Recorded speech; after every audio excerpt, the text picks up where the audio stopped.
Hi guys, and welcome to a new live stream or interview, however you want to call it. Hi. Hello. How are you? Good. Can you hear me? Yeah, I can hear you perfectly. Okay, good.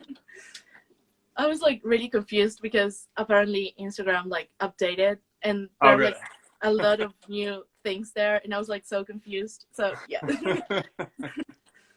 There's too many things on iPhones as well. I was literally going through my settings. Okay, is my microphone on? Is my camera on? Is everything working? Do I need to change anything on Instagram? I have no idea. Yeah, well, like first of all, I just wanted to thank you like for your time and like for accepting to do this. No, thank you for having me. And yeah, do you want me to already start with the questions or? Yeah, whatever you want to do, I'm happy. We can chat for a little bit about our day if you want. Sure, yeah. How was your day? I just woke I just woke up. No, I mean I woke up like about like 4 hours ago, but Oh, yeah, I it's a didn't time do difference, anything isn't though. So, yeah. What is it, a 5 hour? What's the time difference? It's with 4 hours. 4 hours. Yeah. I've been up for a while. Yeah. Yeah. I woke up early, which is weird because I went to bed like very late yesterday. Because I went out with some friends and yeah. You deserve a sleep in. There are so many people joining us. That's great. So should I start with like the first question? Yeah, definitely. Let's go into it. So my first question is, how or when did you realize that you wanted to be an actor? It was very, very specific. I was watching TV. So this is when I was 12 years old, 11 or 12 years old, and I was watching TV, and I was watching Friends, and I have no idea why, but I'd never thought about being an actor. I didn't even really know what an actor was, but I was watching TV and it looked like fun, and just straight away in my head and my heart or my soul or whatever, it just went, I want to be an actor. And then, yeah, that was it. I yelled out to my mum that I wanted to do acting classes, and then she said, okay, find out where and I'll take you. And that's what happened. Do you have any inspirations? Definitely, yeah. I grew up watching movie musicals a lot. So the majority of my inspiration is from them, you know, Gene Kelly, Frank Sinatra, Fred Astaire, Sammy Davis Jr., literally everyone from any sort of pre-60s, pre-70s, pre-60s movie musical is an inspiration. It was sort of just like a dream to be like them because they were just so amazing. Like it wasn't even, you know, some of them weren't the best singers or they weren't the best dancers or anything, but they just had some sort of magic about them that you don't really get these days. Well, you know, you do, but I know there's something different about that. But yeah, a lot of those sort of earlier actors and performers. But, you know, a lot of people now, like Hugh Jackman is a massive inspiration. I love him. He's great. Actors like Michael Caine or, you know, people like Robert De Niro and Al Pacino, obviously everyone always loves them. But I'd say the majority of like the main sort of ones that always inspired me were the older ones. Did you ever consider going into anything other than theater? No. Well, yeah, I mean, every kid has sort of oh yeah, I want to be that or I want to be that. I had a few sort of sports related things. Like I loved basketball and I loved professional rollerblading. I loved hockey and baseball, things like that. I'd never really thought of it being sort of a career. I guess the first time I ever thought of having like a career, just a career in general, was when I realized you could do acting as a career. Up until then, it was just like, you know, you're a kid and living life. You know, I never really thought about it. Mm-hmm. Do you have any dream roles? Yeah, a few. Definitely George in Sunday in the Park with George, or Bobby and Company. They're sort of the two. There's always like, I'd love to be Fiero and Wicked. I think it's an amazing show. But yeah, Sunday in the Park with George and Company are the two shows which I'd love to play the lead roles in. Have you had any mishaps on stage? Nothing too dramatic. I've definitely forgotten some lines and some words and things before, but thankfully it's sort of been at that point where, you know, you don't have time to think. So your brain just comes out with whatever it comes out with. Even if it's just gibberish, then, you know, you say something. I almost had a mishap when I was doing the UK tour of Sunset Boulevard, where it was, I think, we're a week into the show and a bunch of the guys got lunch at this chicken place around the corner. And we were all stood in the wings, ready to go on. The music's playing. There's about 30 seconds till I have to go on stage. And then suddenly my stomach just started churning. And it was that sort of situation of like, I can either go on stage or I can rush to the toilet. What am I going to choose? Am I going to ruin the show a little bit at the beginning, or am I just going to hope nothing happens? And luckily nothing happened. I was fine. But there was a very tricky moment there where your brain is going crazy thinking, oh my gosh, this is the worst timing whatsoever. I'm always like really scared of like forgetting my lines. It never happened to me until like the other day. So like at school we had to like for the midterm, for the theater midterm, we had to write our own monologue, like based on a painter, and like that was like the, I don't know, like the 10th time doing the monologue.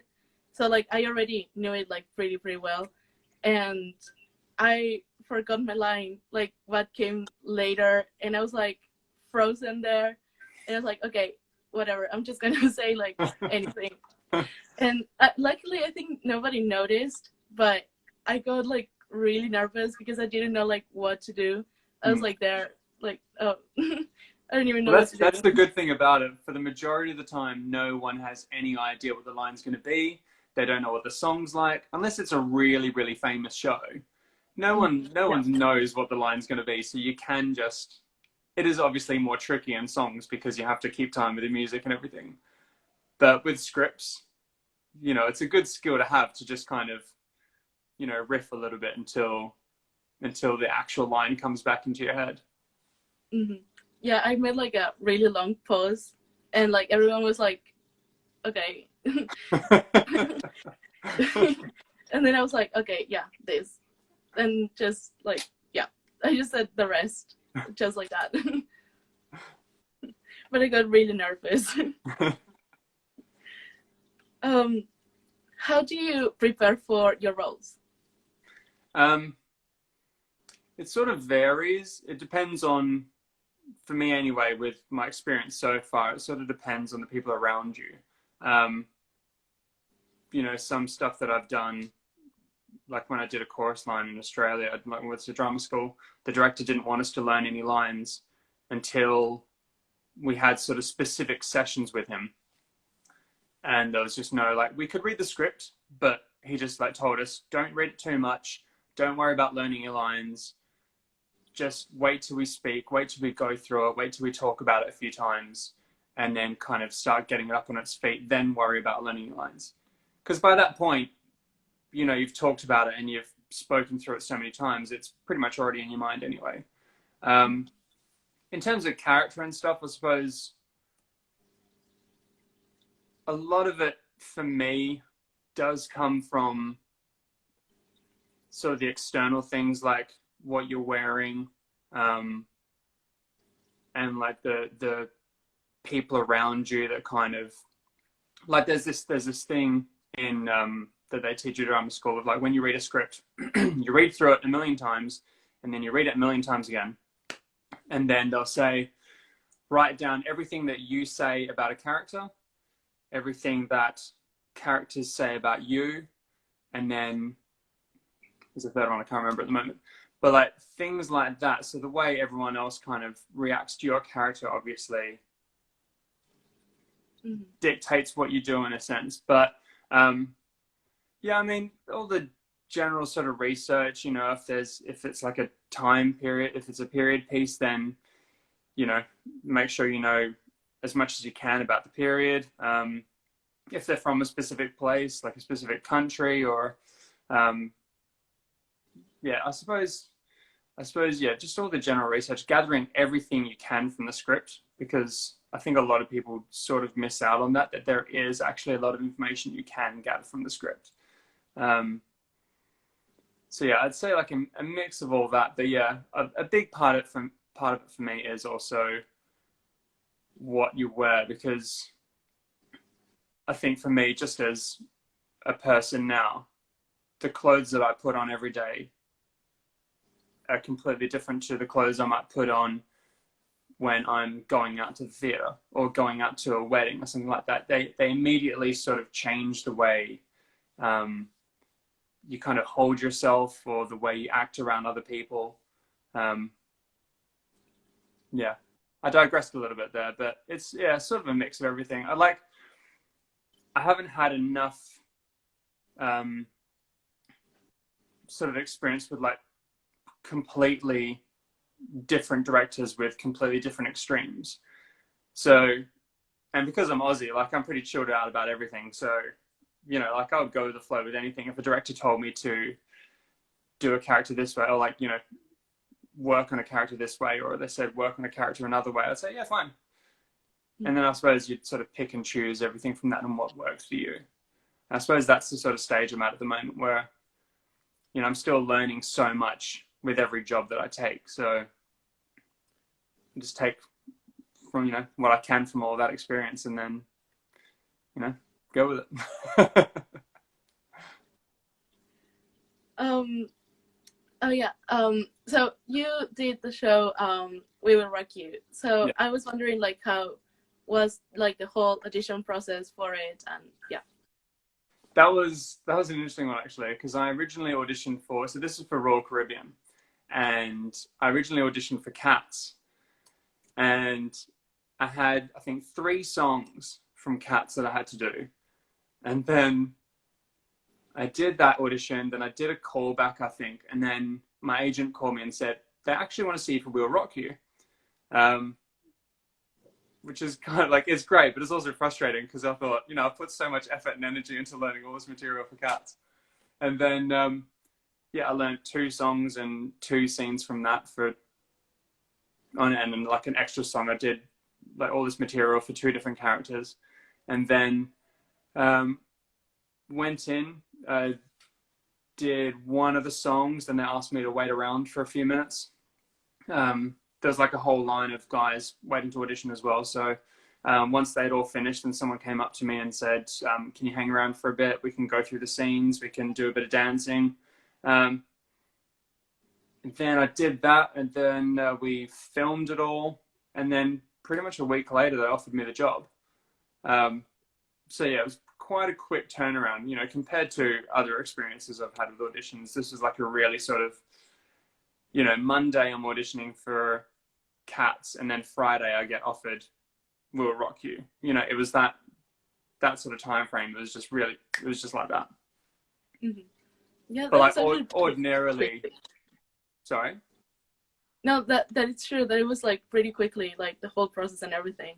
Yeah, like ordinarily it would go on for a little bit longer. You know, most auditions I mean, it's sort of changed a bit now with COVID, but most auditions they'll say, bring in a song, do your song or do your monologue, and then they'll call you back and give you some material, then they'll call you back again and potentially give you more material, and then they'll call you back again, and then that would go on for 5, 6, 7 rounds. I think 7's the most I've had for an audition process, and that's for Wicked. And then the last one is like this massive panel, and then they film you. So it was a massive contrast to that.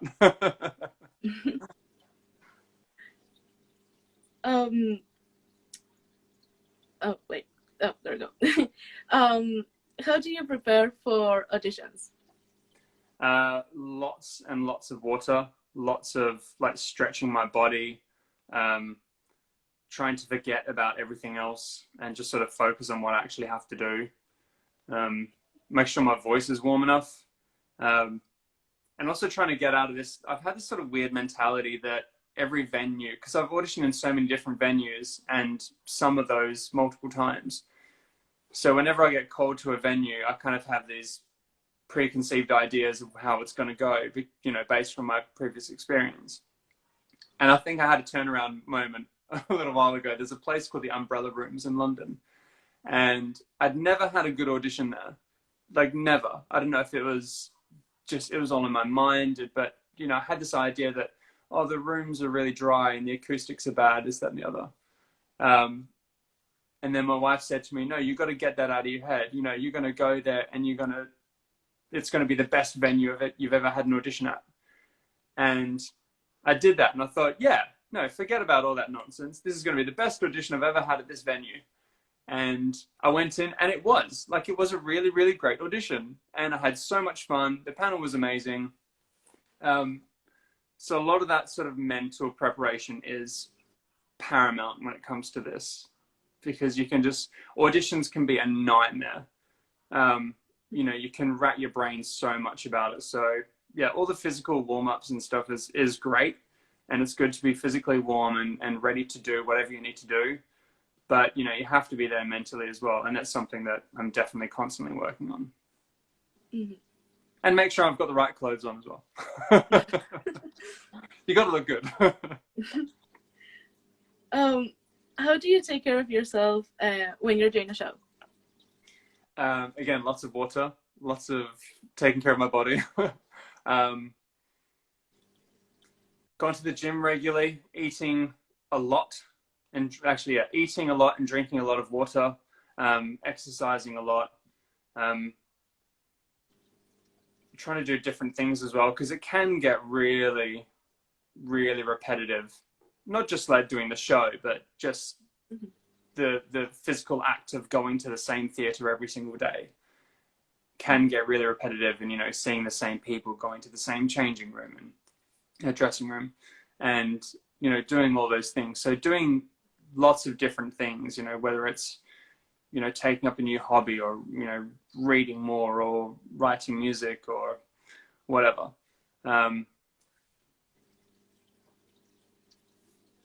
Yeah, I mean, there's so many. Like the biggest thing for me is definitely the gym. Because yeah, during a show, it's a great way for me anyway to clear my mind and just sort of forget about everything. And make sure there's a good coffee shop around.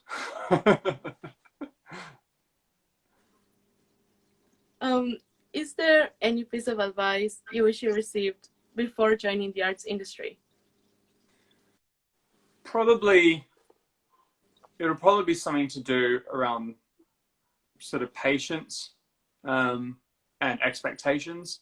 Like I knew nothing about it going in anyway, but you know, you see certain people and their successes, and you kind of get an idea of like, oh yeah, maybe I'll be the same, but then it won't be, and you'll be disappointed. Yeah, I wish that I was told more about just sort of being patient and kind of running your own race and just forgetting about everyone else. It's not a competition. You should celebrate everyone's successes as much as your own. And you should celebrate I don't want to say failures, but you know what I mean? Celebrate things that you don't succeed in, because you obviously learn a lesson from that. But yeah, I would love to have been told more about that, because I think I'd spent too much time not being patient and not celebrating other people, and,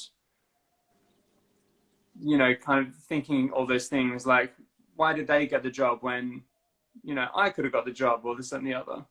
I think I spent too much time doing that. So the last few years has been a complete change for me. So yeah, I wish I'd known that a little bit sooner. Are there any actors or directors that you like to work with? In the theatre, it would be Michael Grandage and his company, because they put on amazing shows. there's so many amazing like film and theater actors like Ian McKellen or Judi Dench, you know, all those people that do such amazing work. I would love to work with them. In terms of film people, I'd love to work with Michael Caine. He's getting a little bit old now, so I don't know how likely that is, but it's a dream. But he is amazing. And yeah, there's obviously all those incredible directors like Quentin Tarantino or Martin Scorsese, or, you know, even Clint Eastwood as a director. Some of his films are amazing. Yeah, there are too many. What is your favorite thing about performing? Favorite thing about performing? I think probably just the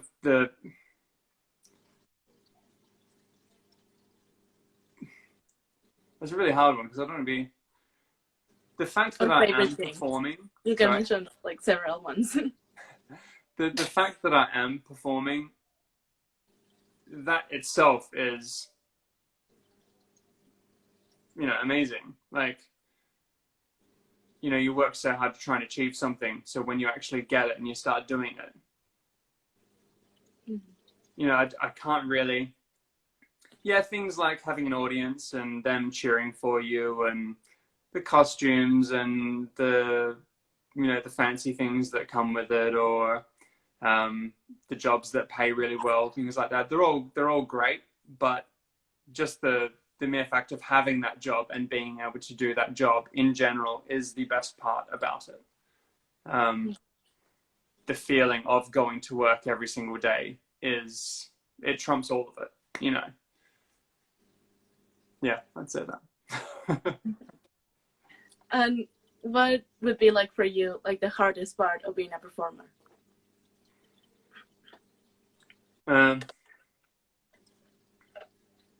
Hardest part about being a performer, I think this is probably a good thing and a bad thing, but the different people, it can be really challenging working with so many different people. But equally, it can be really rewarding because you do meet some amazing people and you learn so many amazing things from those amazing people. But equally, it can be really, really difficult because it still is a very cutthroat industry. And a lot of people out there are just in it for themselves. They don't care about walking all over you. They don't care about stabbing you in the back. And you kind of just have to deal with it. But, you know, kill them with kindness and spread the love and all that. But yeah, apart from that, there's nothing too, I mean, you know, this is me speaking now, like, I don't know, it might be completely different for people that are, you know, way far up in the stratosphere of this industry and earning millions and you know, have their, you know, face in papers, this, that, and the other. But yeah, from my point of view, that's at least one challenge that I've faced with the industry so far. Physically, it can be very demanding as well. But again, you go to the gym, you eat healthy, you have plenty of good coffee, and, you know, you're laughing. Do you have any pre-show rituals? No, as long as there's good music playing. Yeah, as long as there's good music playing and everyone's in a good mood, I'm happy. I've met, you know, I know some people that have weird rituals and, you know, just do the most bizarre things before going on stage. But yeah, for me, like, I'm just, you know, it's at the end of the day, it's a job. It is my job. I am skilled in this field. I work hard to be able to do what I do, and whether it's filming something or in the theater, I go to work, I do my job, and I leave. It just so happens that I love my job with all my heart and would do anything to continue doing that job. But yeah, I don't have any sort of weird rituals or anything. Not yet. how do you deal with your nerves before like an audition or maybe like going on stage? Well, like I said before, the sort of mental preparation really helps, and just sort of clearing your mind and not worrying about, am I going to sing it well? Am I going to forget the words? You know, you might have only had 1 or 2 days, if that, to learn all this material. So just going in with the mindset of, I'm going to smash this audition. Yeah, I think that's a big thing for me for sure. Mm-hmm. Then like kind of random question, but you basically like said everything like before, but I was wondering like if you have any advice for like auditions, like for college. So like I'm currently like applying to different colleges, yeah, to like study and everything, and I'm like really nervous about the auditions. Even though it's like just a self-tape, but I was wondering like if you have any other advice or like something that I should know or anything. Advice, I think the main thing that I'd say is that they don't want anyone that's perfect. The point of a drama school is to work and, you know, improve. They're not looking like, even if you're, you know, obviously if you're going in or if you're filming, do the best you can and, you know, do everything you're doing to the best of your ability. But I'd say get rid of any sort of stress about you have to be perfect or you have to be what you think they want you to be. You know, I went to drama school in Australia and in the UK, and we were all different. We all had our strengths and we all had our weaknesses. And the point of a drama school is to, you know, keep going with your strengths and to build up on your weaknesses. And, you know, I mean, so many people audition for these places. Like, you never really know what's going to happen. When I auditioned for the Royal Academy in London, I sent my original audition and they originally rejected me. And I think about a week later, they called me and said, oh, actually, the person we originally gave the spot to can no longer come, so we'd like to offer it to you. So many things can happen that are completely out of your control. You never know what they're looking for, even if it's for a show or a drama school or whatever. You don't know what they're looking for. So I think in any case, whether it's for a drama school or a show or whatever, just do everything to the best of your ability, because that's your job. Even if it's for training, your job is to do that. And then if you're right for it, if it's part of your journey, if it's meant to be, then it'll happen. As long as you've done the legwork, that's all you can do. Mm-hmm. Yeah, I really agree with that. Thank you for the advice. Yeah, like you basically answered like all the questions that I had for you, like the ones that I had like there in the paper. And then just like another kind of random question is, well, I told you that I was going to go to London like next year. Yeah. So I was wondering like if you have, I don't know, like any suggestions, like places to go and like that stuff. Any sort of music theatre shows or cabarets or even places like, I go to a lot of open mics with a lot of friends and other performers. Places like that are so much fun to go. I mean, you could do all the touristy stuff and, you know, go see the shows like Les Mis or Phantom, and, you know, go to the London Eye and Houses of Parliament and all that stuff. That's great. But, you know, you can do that in half an hour, you know, see all those places and, you know, see both those shows. You know, you can do that. I'd say, yeah, try and, well, firstly, walk around everywhere. Don't take any public transport, just, well, depending on the area. But yeah, there's so many great shows and experiences. Like at the moment, there's a festival called Underbelly, which have so many amazing cabaret and circus and comedy and dancing and just a whole variety of art. I'd say like try and find those things, the sort of less the least expected kind of places, you know. Don't try and be, don't don't follow the sort of touristy thing that most people do. Because London is such an amazing place. There's so much history here. Yeah.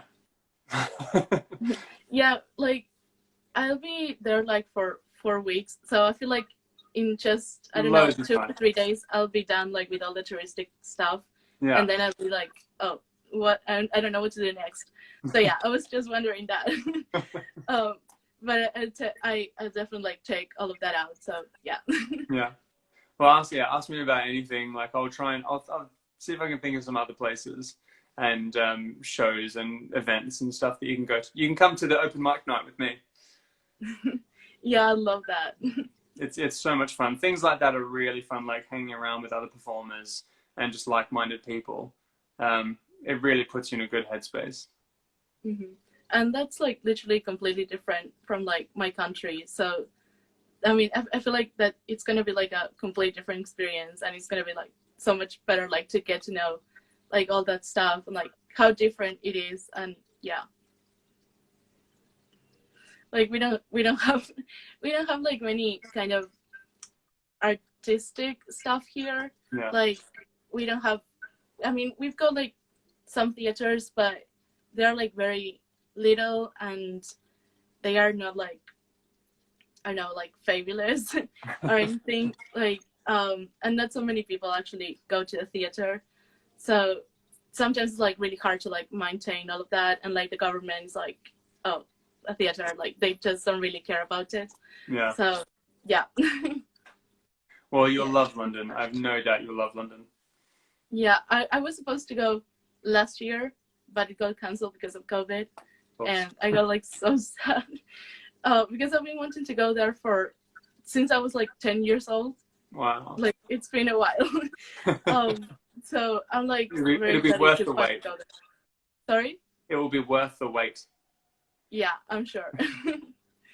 I'll be staying in Oxford, but like I go just like to study actually, like English and everything.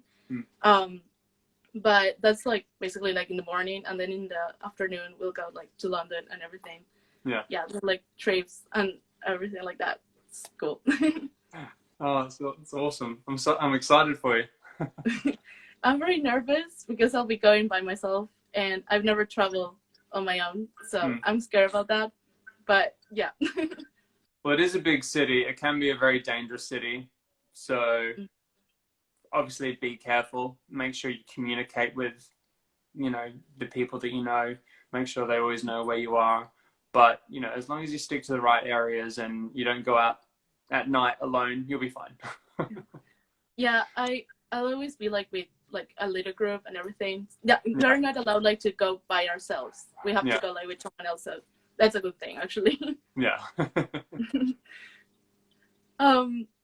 So you basically answered like all of my questions, as I told you, and like all the other questions that I had for you. So I just wanted to thank you once again for your time. Thank you for having me. For answering all the questions and for all the great advice. And yeah, thank you so much. No, thank you. And let me know when you're coming to London. I'll take you to the open mic night. Sure, I'll let you know.